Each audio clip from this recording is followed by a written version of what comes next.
Lorsqu'on vient d'arriver aux États-Unis par le biais de la dévéloterie, on a très souvent l'impression de s'ennuyer les premières semaines, oui, parce que quand vous venez d'arriver, on va vous remettre votre Social Security après 2 semaines ou 3 semaines ou un mois maximum. Et une fois arrivé, si vous allez appliquer pour votre green card. Et la green card, on la délivre entre 90 jours et 120 jours. Et très souvent, certaines personnes s'ennuient pendant ces 3, 4 premières semaines-là et ne savent pas quoi faire. Dans cette vidéo, je vais te donner 5 étapes, 5 choses que tu peux faire en attendant ta Social Security, en attendant de recevoir tes papiers. 5 choses que tu peux faire qui vont déterminer ou qui vont être déterminantes pour la réussite de ton rêve américain. Les 5 choses à faire en attendant de recevoir sa social security quand on vient d'arriver aux États-Unis. On en parle dans cette vidéo.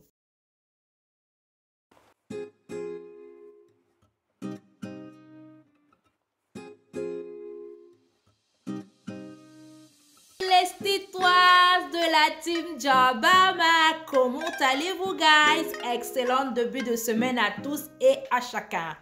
Alors, pour tous ceux qui sont nouveaux sur cette chaîne, cette semaine, on a eu 10 nouveaux abonnés. Bravo! Merci à vous qui venez de vous abonner à notre chaîne. Soyez les bienvenus. Jabama. Toi qui me regardes et qui me suis pour la première fois, je suis qui? Alors, je suis Marie-Diana la continentale, la go du continent qui a pour objectif principal au travers des vidéos produites dans cette chaîne de t'aider toi à réussir ton projet d'immigration aux États-Unis. Ici, on parle de la dévéloterie, de la vie aux États-Unis, comment s'en sortir aux États-Unis, comment réussir sa vie, c'est quoi le rêve américain, qu'est-ce que c'est, voilà. On parle également des étudiants internationaux, on parle également des procédures des visas touristes ou /visiteurs. Donc, ce sont des thématiques qui t'intéressent, tu fais 2 choses. Tu cliques pour t'abonner et tu cliques pour ne rater aucune de nos notifications. Et nous te disons Jabama, et tu es officiellement un stétois ou une stétoise parce qu'ici, nous sommes tous des stétois. Cette chaîne, c'est pour toutes les personnes qui veulent réaliser leurs rêves américains. Qu'elles soient en Afrique ou qu'elles soient déjà aux États-Unis, nous sommes tous les stétois. So, les stétois et les stétoises, aujourd'hui, on va parler de quoi? On va parler de 5 démarches à suivre une fois arrivé sur le territoire américain. Ça, c'est pour tous ceux qui sont passés par le processus de la dévéloterie. Vous faut arriver aux États-Unis après avoir bravé toutes les étapes de la dévéloterie. Je vous conseille en première étape d'avoir une bonne nuit de sommeil et d'avoir une conversation franche avec votre hébergeur ou votre host. Oui, la plupart des gens qui viennent aux États-Unis via la dévéloterie atterrissent forcément chez quelqu'un. Dans 90% des cas, il y a certaines personnes qui arrivent à se faire louer des appartements à partir de l'Afrique. Mais dans la plupart des cas, tout le monde atterrit chez quelqu'un. Et je vous conseille, il est important, dès votre arrivée, d'avoir une conversation franche et clair avec cette personne. Donc, dès que vous atterrissez aux États-Unis, dès que l'euphorie est passée, je vous conseille de prendre une bonne nuit de sommeil, oui, parce que vous avez bravé toutes les étapes de la dévéloterie. Vous êtes arrivé aux États-Unis. Dormez, reposez-vous, vous avez bien travaillé. Vous voyez, non, vous dormez, prenez une bonne nuit de sommeil. Après, prenez une douche froide. Oui, parce que s'il y a l'eau chaude, il y a l'eau chaude, il y a l'eau froide. Vous voyez, il y a la lumière à gogo, l'électricité. Prenez une bonne douche froide et vous demandez à avoir une conversation avec votre hébergeur. C'est important afin que vous puissiez définir ensemble les thèmes et les conditions de votre cohabitation. C'est super important. Posez-lui le maximum de questions possibles. Ok, merci de m'avoir... Déjà, soyez très reconnaissant. Dites-lui merci de vous avoir hébergé, d'avoir donné ses papiers, tout ce qu'il faut. Dites d'abord merci, ok? Ensuite, demandez à la personne combien de temps est-ce que vous pouvez rester chez elle. Demandez à la personne à quoi est-ce que vous avez droit, à quoi est-ce que vous n'avez pas droit dans cette maison. Vous pouvez toucher à quoi, vous ne pouvez pas toucher à quoi. Demandez à cette personne quelles sont les routines de sa maison. Oui, il y a les gens que dans leur maison, ils dorment chez eux à 20 h. Toi, tu ne peux pas arriver chez les gens dorment à 20 h. Toi, tu dis que tu dors à 22 h, tu regardes la télé. Non.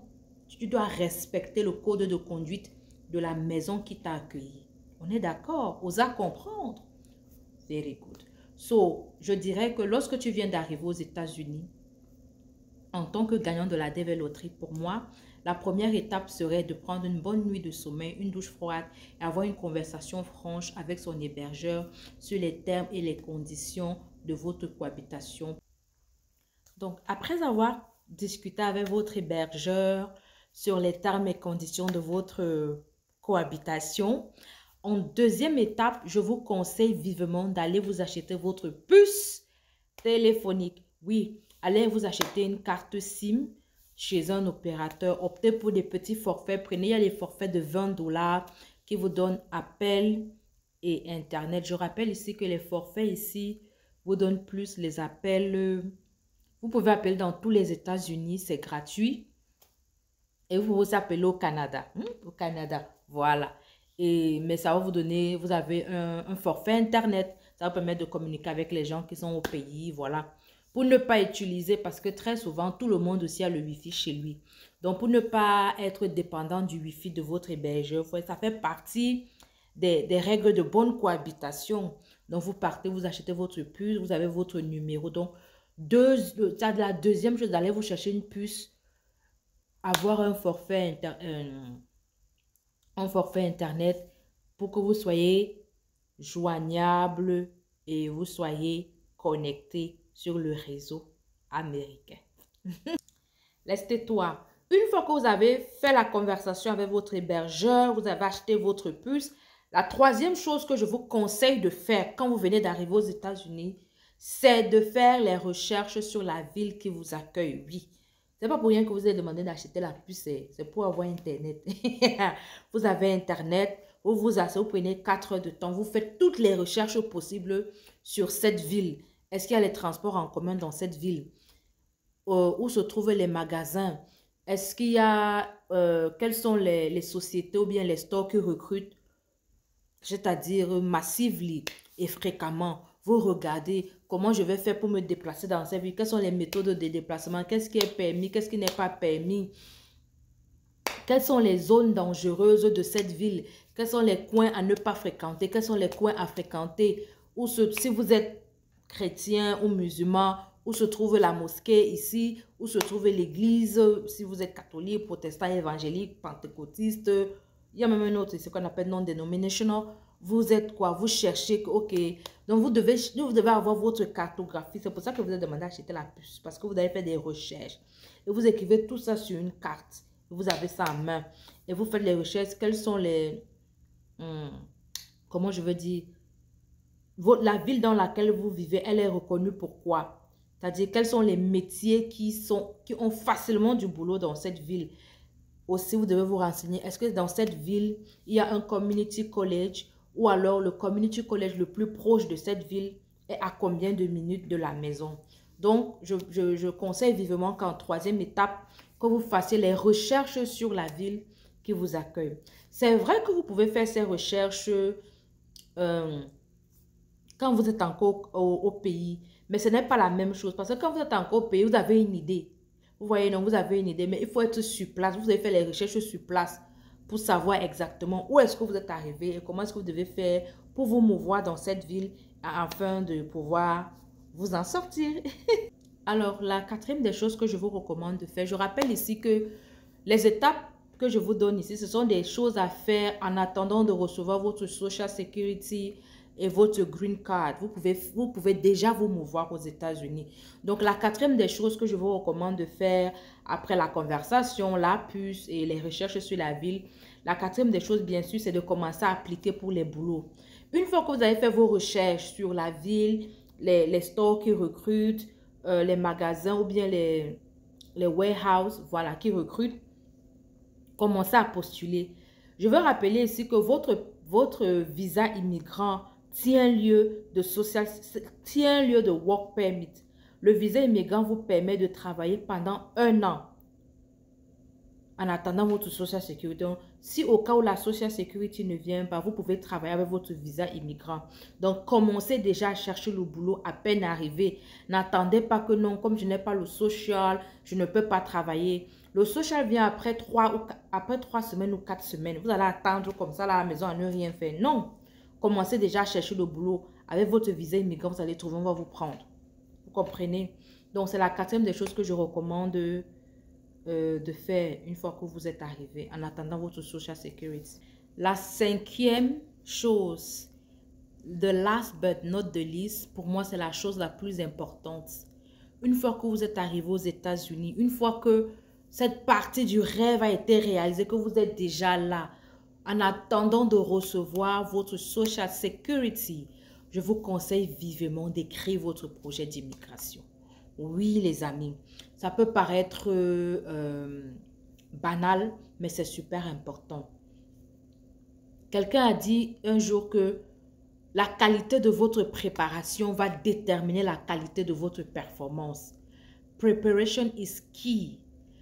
On dit que failing to plan is planning to fail. So, pendant les premiers jours, tu es encore dans l'euphorie, prends le temps. Tu n'as pas encore, ta social n'est pas encore arrivée, ta green card n'est pas encore arrivée. Assieds-toi, tu sais déjà dans quelle ville tu es. Tu as déjà fait toutes les recherches sur la ville, tu sais ce qu'il y a, ce qu'il n'y a pas. Tu vois, tu connais, il y a les États qui sont aux environs. Tu vois un peu la vie, tu as discuté avec ton hébergeur, il t'a dit que je veux que tu fasses 3 mois ici, 5 mois, 6 mois. Assieds-toi, prends une feuille et un bic. Écris ton projet d'immigration. Écris ton projet. Comment est-ce que tu vas arriver? Quel est le rêve que tu veux réaliser aux États-Unis? Et comment est-ce que tu le découpes? C'est super important. Donc, je répète, lorsque tu as le rêve ou l'envie ou la volonté de réussir ton projet d'immigration, il faut l'écrire. Tu prends la feuille et le bic, tu t'assois, tu écris. Tu fais un audit de l'existant. C'est-à-dire, qu'est-ce que j'ai? Je suis arrivé aux États-Unis avec femme ou enfant, avec mari ou enfant. On a 2000 $. Voici là où on veut aller. Pour aller là-bas, voici les routes. Parce que je t'ai dit qu'il faut faire les recherches, n'est-ce pas? Tu te dis, est-ce que tu veux entrer dans le healthcare? Est-ce que tu veux travailler dans le secteur de la santé? Est-ce que tu veux faire dans le IT? Est-ce que tu veux faire dans le domaine que tu as appris, dans ton domaine dans lequel tu étais au pays? Il faut te poser toutes ces questions et tu écris ta feuille de route. Tu me sors ton vision board pour les 5 prochaines années. Oui, parce qu'on réussit, les 5 prochaines années seront déterminantes pour la réussite ou non de ton rêve américain.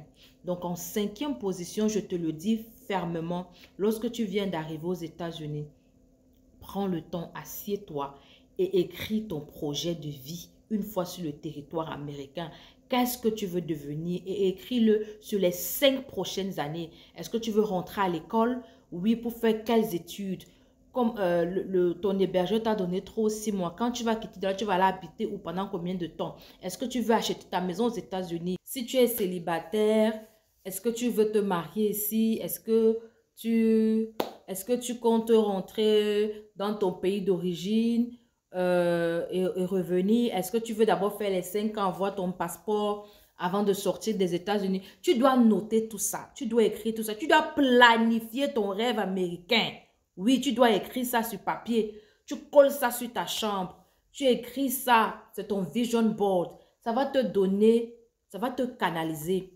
Ça va te donner d'être comment je veux dire ça? Ça va te permettre de ne pas t'égarer et de ne pas aller à tout vent emporter. Quelqu'un a dit qu'il n'y a pas de vent contraire à celui qui sait là où il va. Donc, c'est un exercice super important. C'est pour ça que je te le dis en 5e étape. OK? D'accord.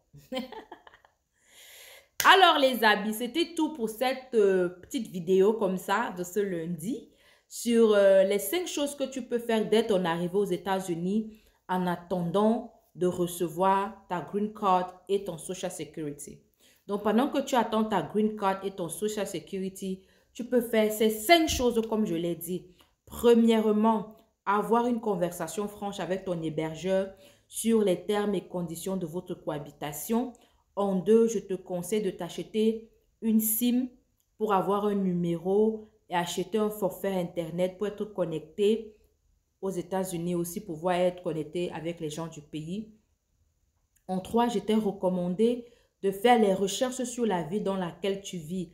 Savoir dans cette ville en termes, qu'est-ce qui se passe dans cette ville en termes de transport en commun, en termes de sécurité, en termes de logement, combien coûtent les maisons, en termes d'école, est-ce qu'il y a un community college à côté, est-ce qu'il y a une université, et si tu as les enfants, est-ce qu'il y a l'école des enfants, tu vois un peu, tu fais les recherches, si tu as un bébé, est-ce qu'il y a un daycare.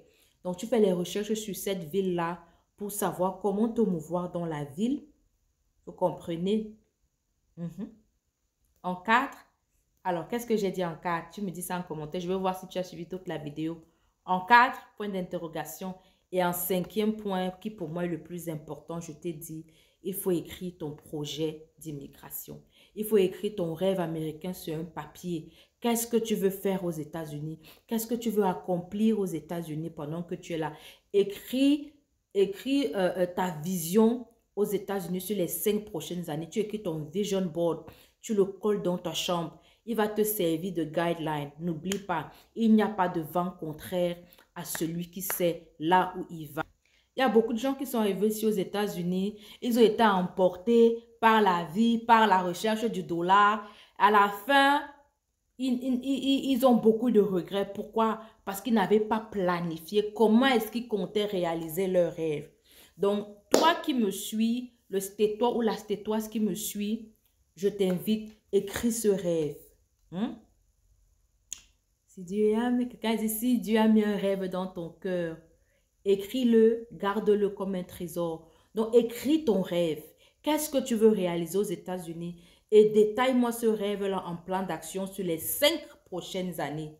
Ça va beaucoup t'aider. Osa comprendre. Voilà. Alors, les amis, c'était tout. Merci. Je remercie tous ceux qui sont en train de rejoindre la chaîne. Merci, merci, merci. Merci pour vos likes, merci pour vos partages, merci pour vos commentaires. Notre super abonné de cette semaine, c'est la maman des beaux gosses. Alors, à l'abonné, la maman des beaux gosses, merci beaucoup, merci beaucoup. On applaudit pour la maman des beaux gosses. Merci pour tes commentaires, merci beaucoup. Alors, je vous donne rendez-vous jeudi prochain. On va parler d'autre chose. N'oubliez pas, guys. N'oubliez pas, on a notre premier live qui arrive. Soyez prêts. Ciao, bye bye.